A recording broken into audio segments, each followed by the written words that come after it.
avalan la participación de los otros partidos políticos en las juntas receptoras de voto.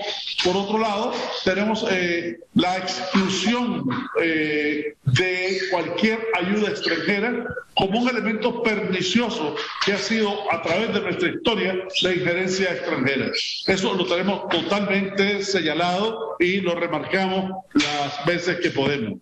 Señora Rocha, estamos hablando de la ley 1055 y se la leo textualmente, es la ley de defensa de los derechos del pueblo a la independencia, la soberanía y la autodeterminación para la paz, y en su artículo 1, en su artículo primero, establece no inscribir como candidatos y candidatas a los nicaragüenses que encabecen o financien un golpe o intento de golpe de Estado que alteren el orden constitucional, que fomenten o insten a actos terroristas, que realicen actos que menoscaben la independencia, la soberanía y la autodeterminación, que inciten a la injerencia extranjera en los asuntos internos, que pidan intervenciones militares, que se organicen con financiamiento extranjero para ejecutar actos de terrorismo y desestabilización, que propongan y gestionen bloqueos económicos, comerciales y de operaciones financieras en contra del país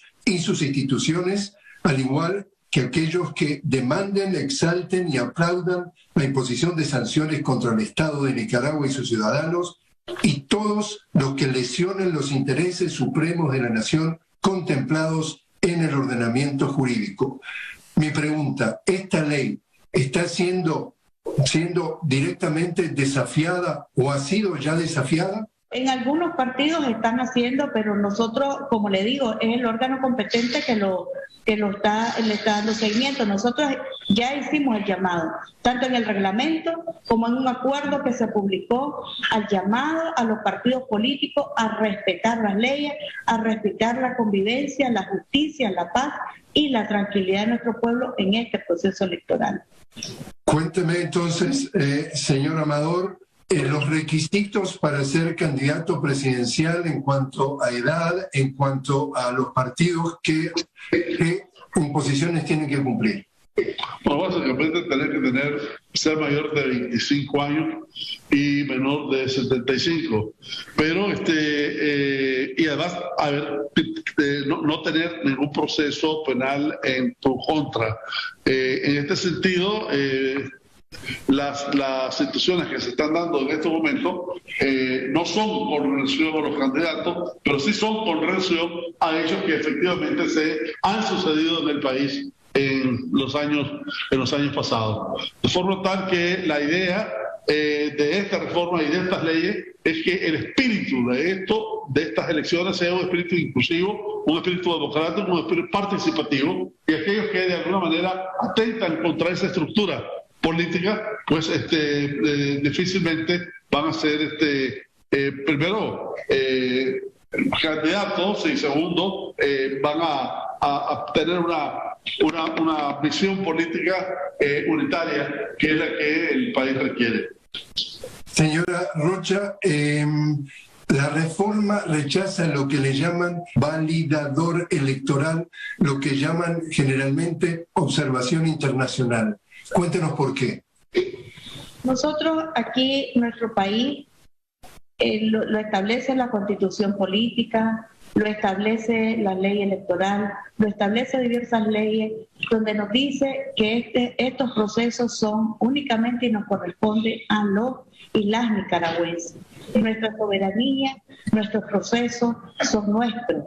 Y ahí es donde se determina que estos procesos, la observación tiene que estar dentro de nuestro país.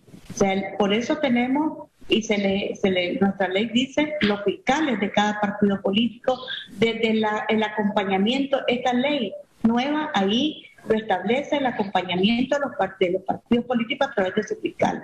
Desde la salida, desde todo el proceso de las boletas electorales, todo el proceso desde las juntas receptoras de votos, ahí están los fiscales de cada partido político participando.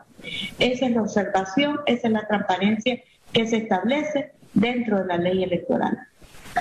Señor Amador, ¿qué impacto ha tenido entonces la pandemia del COVID-19 en todo este proceso que a ustedes dos les está tocando vivir? En general, el país ha sabido afrontar esta pandemia con un elemento de integración social. Aquí tenemos una red comunitaria que le da seguimiento a los casos de COVID casa por casa. Tenemos más de 60.000 personas trabajando en esta red comunitaria. Hemos observado los lineamientos generales y vamos a tener un protocolo especial para en las elecciones, cómo vamos a tratar el COVID, lo que sea la distancia, lo que sea otras medidas que estamos discutiendo y que estamos además retomando lo que se ha hecho en México, en Perú, en Ecuador, en este año alrededor de las elecciones, en estos tiempos de pandemia. Ahora, ¿a ustedes personalmente les ha, por ejemplo, enlentecido el proceso de toda esta reforma, el tener que trabajar muchas veces a distancia, o no han tenido un impacto que haya demorado todo este proceso de reforma electoral? Dentro del proceso, nosotros igual estamos en el reglamento de ética, lo establecemos, las coordinaciones que vamos a realizar con el MINSA, ¿verdad?, que es el órgano competente. Ellos van a ir dictando de acuerdo a las medidas. Y esto no, hasta el momento, como decía Cairo, aquí en Nicaragua se está llevando de una manera como se tiene que llevar, ¿verdad?, el tema del COVID. Entonces, el MINSA nos está dando las pautas. No nos ha limitado hasta el momento todo el proceso porque lo estamos llevando conforme nos establecen las medidas que han dictado las instancias correspondientes. Señora Rocha, señor Amador, los invito a los dos a hacer una pequeña pausa. Estamos hablando precisamente con la señora Rocha y el señor Amador directamente desde Nicaragua sobre el proceso electoral y la reforma electoral rumbo a las elecciones generales de noviembre.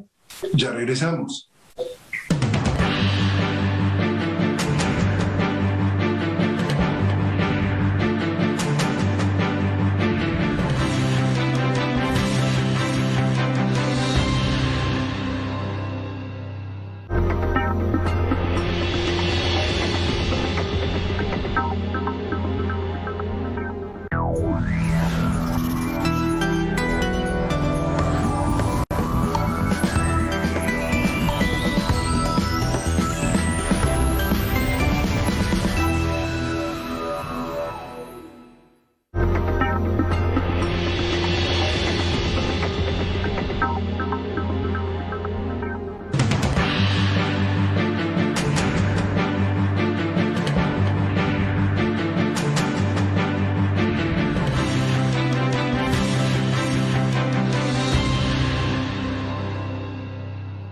Continuamos conversando con la señora Brenda Rocha y el señor Cairo Amador, presidente y vicepresidente del Consejo Supremo Electoral directamente desde Managua, en Nicaragua, sobre la reforma electoral rumbo a las elecciones generales de noviembre de este año. Señora Rocha, en definitiva, ¿qué es lo que se puede esperar respecto a la participación? De los aproximadamente 6,5 millones de nicaragüenses, ¿cuánto estiman ustedes que van a estar votando?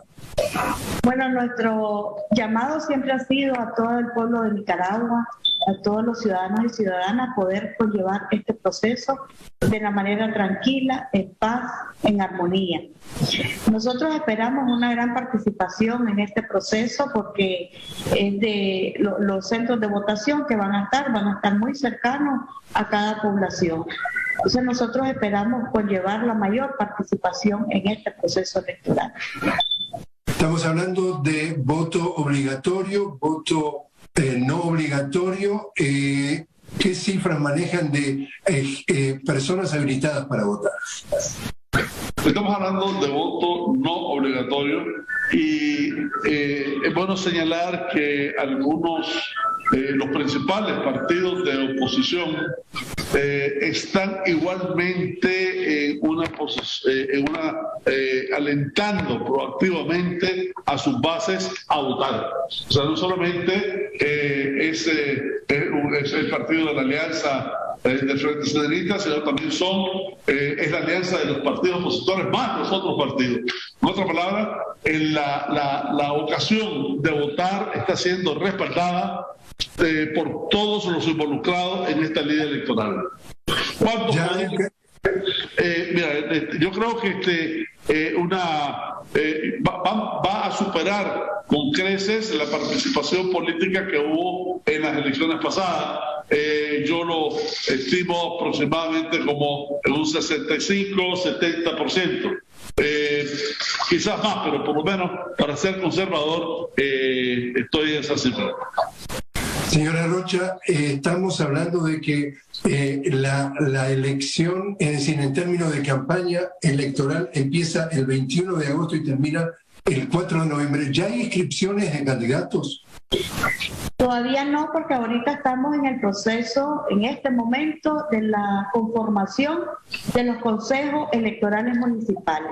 Entonces, la inscripción para los candidatos todavía no está.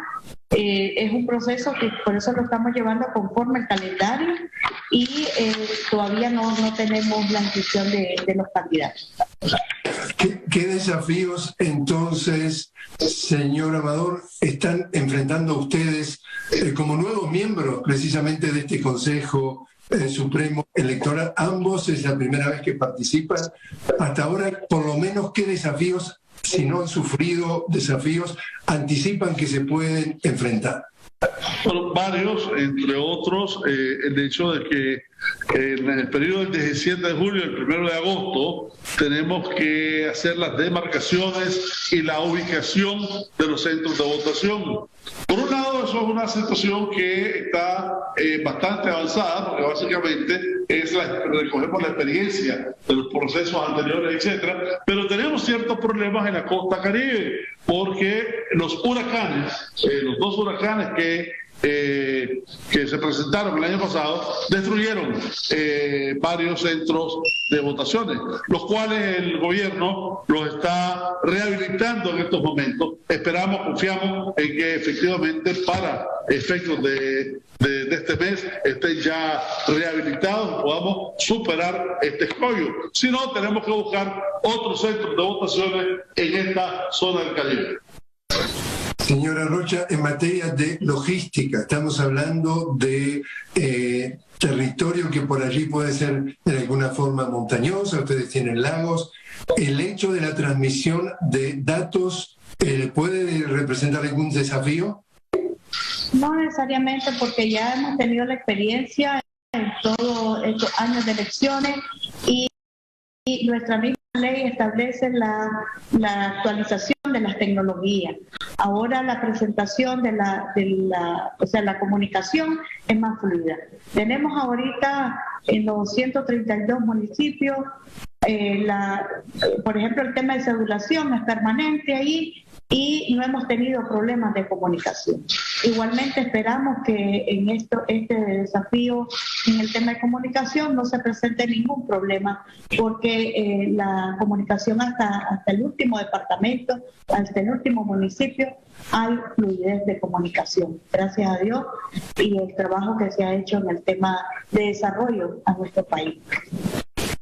Ustedes vieron que el domingo pasado hubo elecciones, segunda vuelta de la elección en el Perú, y justamente nosotros cubriéndola estuvimos conversando con los peruanos que han inventado un verbo, el verbo terruquear, que significa enlodar, desacreditar, lo que tiene que ver con el candidato opositor o el proceso a efectos de quitarle entonces la validez, la representatividad.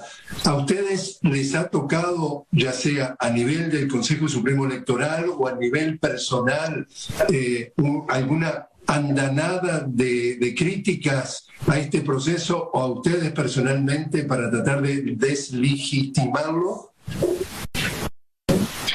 Yo creo que es interesante señalar acá que en efecto ha habido toda una serie de críticas, tanto de los medios opositores como de partidos políticos. Sin embargo, debemos de decir que toda esta perorata alrededor de la descalificación ha sido adjetivizada, no ha sido sustentada por ningún argumento serio. Las reformas, por ejemplo, fueron en su momento objeto de críticas constantes, pero nunca se hizo y se hizo en lo particular sobre algún punto específico, ¿verdad? Fue en general, todo fue a medida, una medida que se inserta dentro de un sentido de manipuleo. Sin embargo, todas estas reformas le dan mucho más inclusión, le dan mucho más participación y le dan mucho más control sobre las elecciones a los partidos políticos opositores. De manera que ha sido de alguna manera, el verbo se me olvidó cuál fue el que dijiste, pero el verbo terruquear. El verbo terruquear, anterruqueado, sin embargo, ha sido, creo yo, en vano, porque ha sido altamente adjetivizado, no ha sido sustantivo. Y señora Rocha, de estos aspectos de la reforma, a usted personalmente, ¿cuál fue el que más le impactó y se siente más orgullosa que le han incorporado a esta nueva etapa de la vida electoral de Nicaragua? Por supuesto, en el tema de género. Como decía Cairo, estamos dando una lección hacia el mundo en historia. Pues nuestra Nicaragua hoy contempla una ley electoral donde establece que el 50% tiene que ser de mujeres y el 50% de hombres. Y esto significa que dentro del mismo cuerpo colegiado estamos 6 mujeres, acá representando a las mujeres de Nicaragua. Igualmente, en los consejos departamentales y regionales recientemente conformados, el domingo 6 de junio, ahí están 9 mujeres presidentas y 6 hombres presidentes. Igualmente, los 51 miembros de esos consejos departamentales y regionales están 26 mujeres y 25 hombres. Esto es un orgullo para nuestra Nicaragua y un orgullo para mí en lo personal como mujer, que se establece y en todo lo que tiene que ver con cada proceso electoral, de cada paso que vamos dando, tiene que tener ese 50% de mujeres y hombres. ¿Piensa que en las fórmulas presidenciales que se vayan presentando también va a estar de alguna forma ese espíritu de la participación de ambos sexos, la participación similar en cuanto a género? En todo tiene que estar, en todos los procesos la ley lo establece que tiene que ser. Los partidos políticos ya se les dio a conocer, igualmente que tienen que llevar el 50%, tanto de los consejos departamentales, regionales, municipales, de las juntas receptoras de votos y los candidatos y candidatas, tanto presidentes, presidentas, los candidatos que van a conllevar de diputados, diputadas, tanto al Parlamento Centroamericano como en la Asamblea Nacional. Y a nivel, señor Amador, a nivel del financiamiento de las campañas, puede haber que está el tío rico y que pone cualquier cantidad de anuncios o avasalla a los demás. ¿Cómo pueden controlar de que el terreno esté nivelado? Uno, y eso es una de los contenidos de la reforma, se le asegura a todos los partidos políticos que intervienen que van a ser resarcidos de los gastos que de alguna manera incurran, por supuesto siempre relativo a la cantidad de votos que puedan acumular. Lo otro es, se permite ayuda privada, siempre y cuando esté señalado su origen, esté señalado el objeto con que se está dando, normalmente para capacitación, etcétera, ¿verdad? Lo que no se admite de forma absoluta es cualquier donación extranjera pública o privada. Y señora Rocha, Estados Unidos, ¿dónde está en todo este proceso electoral? ¿Mirando desde la tribuna o no? Bueno, yo quiero insistir en esta parte. Nuestro cuerpo colegiado está cumpliendo con lo que establece nuestra ley, nuestra constitución y la ley electoral, donde nos dice que este proceso nos compete a los y las nicaragüenses. Y como lo dice el artículo 1 y 2 de la Constitución Política, al pueblo de Nicaragua, al pueblo soberano, que es el que establece y marca este proceso. No me compete hablar sobre eso porque nuestro proceso es de Nicaragua. No sé qué es lo que están pensando ellos. Este proceso es nuestro. Por último, entonces, señor Amador, ¿cuál es entonces su mensaje final respecto a la participación de los nicaragüenses en este proceso rumbo a las elecciones generales? Yo creo que Nicaragua tiene que ser un pequeño ejercicio de regresión en los últimos años, y hemos visto cantidad de conflictos, incluso armados algunos, que pretenden irrumpir a la vida pública y hacer disfuncional la actividad del gobierno. Cualquiera que sea los planteamientos, cualquiera que sea la ideología que los respalda, se establece las elecciones precisamente como un medio idóneo para dirimir controversias y para sentar actitudes y plataformas políticas. Esa es la forma en que se ejecuta en un sistema democrático de gobierno la síntesis de las diferencias. Brenda Rocha y Cairo Amador, muchísimas gracias por haber estado con nosotros. Gracias por la invitación y por enviar este mensaje al mundo. Gracias, Jorge.